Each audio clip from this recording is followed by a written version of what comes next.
We talk a lot of trash about like what we're gonna do, or like, we'll like come up with stupid challenges. Like we had a double down challenge one day. You know those double downs from KFC? A buddy of ours brought like 6 of those in one day to see if we could eat them all.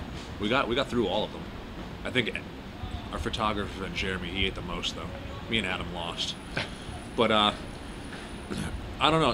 There's different vibes for different days. There's certain days where like you got to be really serious for 10 hours and just like you got to get your stuff done. And there's certain days where you're just like, oh go get some beer before we do this guitar solo or whatever. So it's a whole different variety of styles. There's certain days are strict and you got to get your stuff done. Certain days are just kind of like it's like you're just hanging out with your friends and like kind of get this done now. So it's casual, but it's nice to have the balance. Were there objectives going into recording? Objectives. Nothing out of the ordinary. Just write a bunch of songs that we like. As long as we like them, we're happy. And then we, obviously, bands that are totally just like, oh, I don't care what people think. They're kind of lying. It's nice when people like your stuff, so it's cool. There was no like crazy different objectives this time. It was just go write a good album again. We keep putting consistent albums out, so there's not a lot of bands that stick around. This is the 5th album. The band's been a band for 10 years.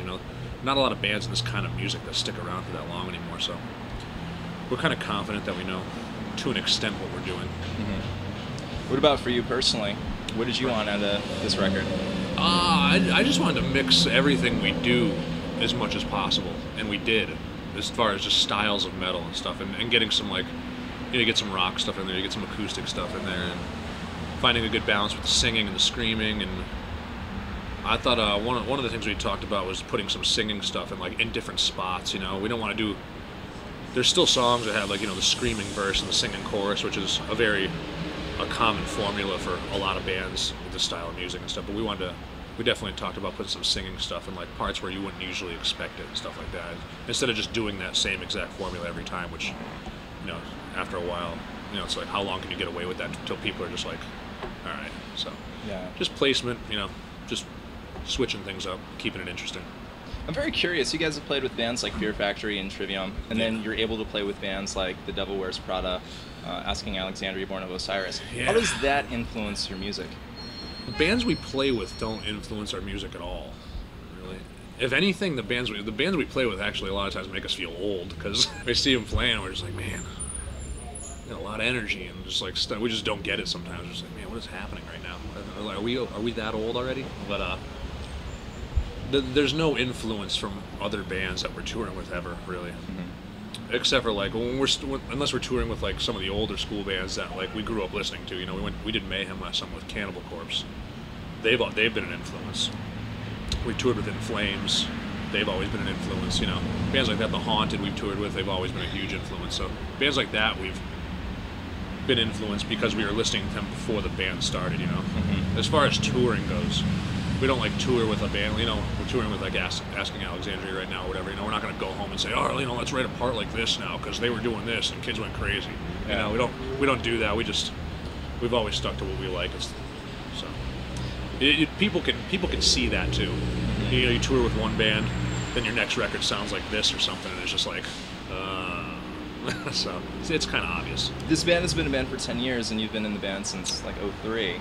Yeah, 2002, the middle of 2002. Yeah, so I got 8 years, a little over 8 years now, under my belt. What keeps your drive going?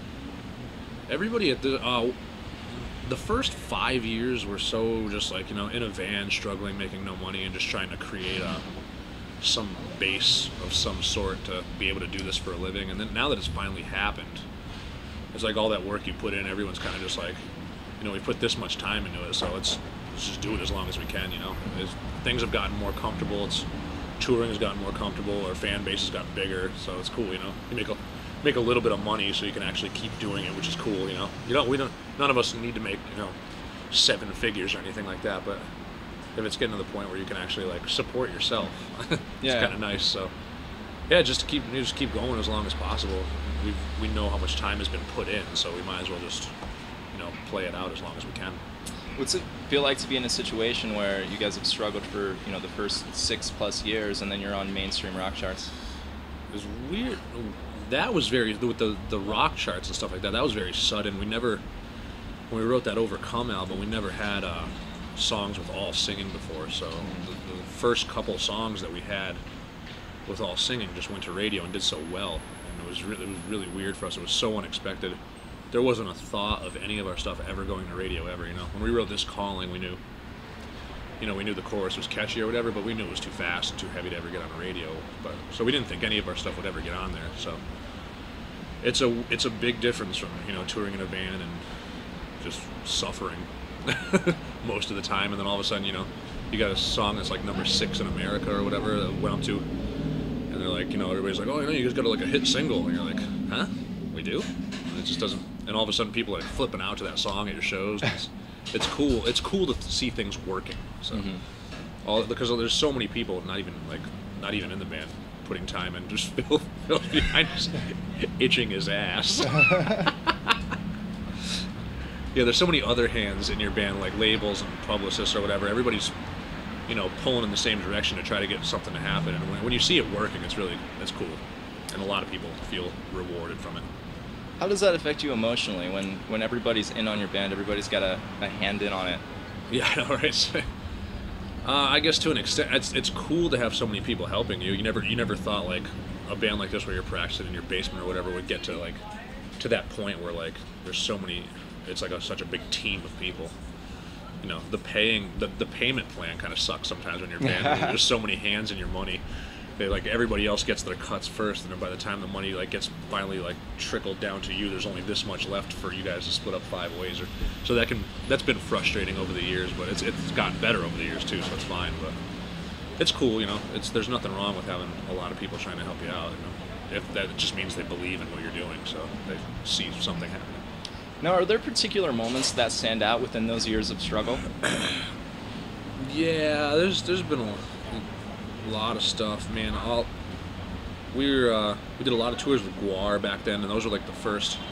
Those guys are such good guys. They were the first band to get us in front of people. It was cool, and their fans they weren't necessarily excited to see opening bands. You go to see Guar, you're there. You're there to get semen on you, and yeah, you're waiting to get covered in blood, and you want to see Guar, man. It's like, okay, there's openers playing. Let's go to the bar and get a drink or whatever. But those tours really, really helped us, and there was times when there's been me, Phil, and Ollie always joke about it because there's been so many times back in those days where we're just like, okay, I think we're done. You go do a weekend of shows, nobody came. It was just a lost cause. It was a waste of time. And there's been so many times where Phil's probably in his mind was like, yeah, I think I'm gonna call it. This is it. I've done it more than 3 times. Just like, I think I'm gonna quit this week. And Ollie literally did quit in 2004. He was like, okay, and we started looking for replacements while we were on the road. He's like, I'll finish this tour and this tour. And eventually he changed his mind, which was awesome, and it was for good reason. So some force kept us all together through all that hard stuff. So it worked out. We're lucky. What about today? Do you ever feel like throwing in the towel? No. Now it's like everybody's pretty let's see how long this can last. It's hard. People's attention spans are shorter, so a lot of bands, a lot of flash in the pan bands, they get huge for 5 seconds and then nobody cares about them a year later, which we've avoided for 8 or 10 years now. So I'm gonna just keep trying to do that pretty much. Well, in your opinion, what makes a successful metal band? What are the ingredients to a successful metal band? A successful metal band and a successful hardcore band? Just avoiding. I always just think it's avoiding the stuff that's going to date you, right away. Just the gimmicks and the makeup or whatever, the hairstyles or whatever. I don't know. You can see when people are liking a band for the wrong reasons, and it's not going to last long. I can see it. I don't know if that just means I'm more jaded, or I'm old, or whatever, or both. But just avoid stuff that's if something's if there's a certain style of music that's super big and you just force it into your stuff, and it's just it might really work really well for a little bit, but it doesn't stick. If people can see through that stuff eventually. So if you're one of those bands, I don't know, you can get a vibe off a certain band. Like a band like Killswitch Engage. There's no gimmick or anything like that. It's just check out these songs. They're cool. They're catchy. People like them. People go to see them because the songs are catchy. They don't go because, well, they might go to see Adam wear a cape or whatever, but it's just, no gimmicks. Don't do anything that dates you instantly. Cause even so, like, you ever see that Some Kind of Monster thing with Metallica? They were talking about, like, when they were writing one of those crappy records, like those crappy newer records, that, like, they didn't want guitar solos on it. And then Kirk Hammett he just made a really good point. He's just like, I don't want to put anything out that's going to date it to this period of time. They're going to take guitar solos out because they're not cool right now. And then that just takes that album and it specifically dates it to that point in time. And it's a really good point, It's like, just do what they've always been doing. It's worked. Yeah. Always. So it's like, don't change just because something's cool at the time. Just keep doing what you're doing. You yourself as a musician, how do you adjust to the constantly changing scene? I think it's not adjusting, which has worked for us. We haven't adjusted. These have been the songs. This is how the band's progressed over the years, and it's been a natural progression. It's not. The only thing, we get heat sometimes. People are just like, oh, there's more singing now or whatever, and people get mad at that. But we've always had, even on the new album that just came out Tuesday, people are just like, oh, what is the singing? It's like, this is the 4th album in a row that we've had singing. So it's like, why are you still surprised that there's singing in the band? There's always been singing. So, we just don't adjust to the scene. There's no need. We're not going to change the way we dress, change the way our hair looks.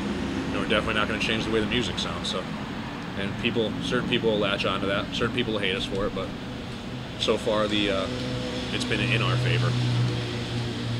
Out of all the bands that you tour with, what are bands that are doing it right? I already mentioned Killswitch Engage. They've always done it right. We toured with In Flames a couple of years ago.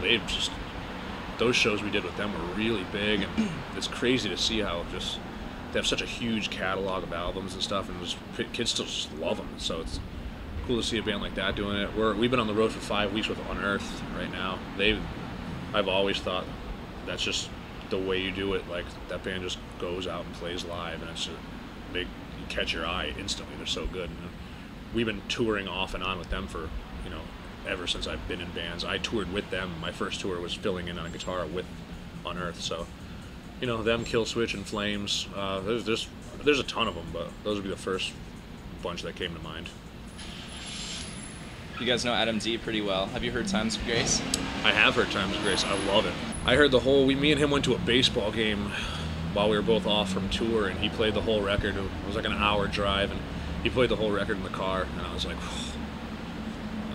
this is before like there was ever even a release date or there was any. I was like, you better get that out. You need to release that, man. And he's just like, oh, you like it? He always thinks everything he does is bad. I was like, it's awesome. Just put it out. So I'm psyched there's a release date because he wouldn't give me a copy. I was like, come on, just email me a copy. I'm not gonna put it up on the internet.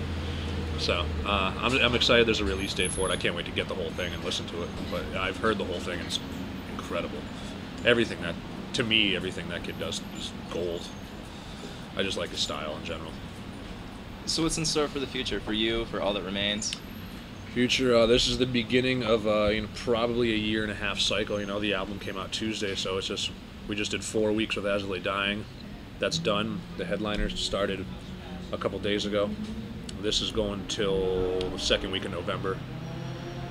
Go home for a 1.5 weeks, go to Europe till Christmas, come back in the beginning of the year, do Japan and Australia, then some more America stuff, and just tours. It's gonna be touring, and probably till, what month is it right now? It's October of 2010. Yeah, we'll be touring till 2012. Cool. So we won't stop touring until 2012, and then we'll repeat the process. Go home, write a record, go do it again. Hopefully, as long as everybody can stick it out. Cool, dude. Well, I think, how many minutes are we at?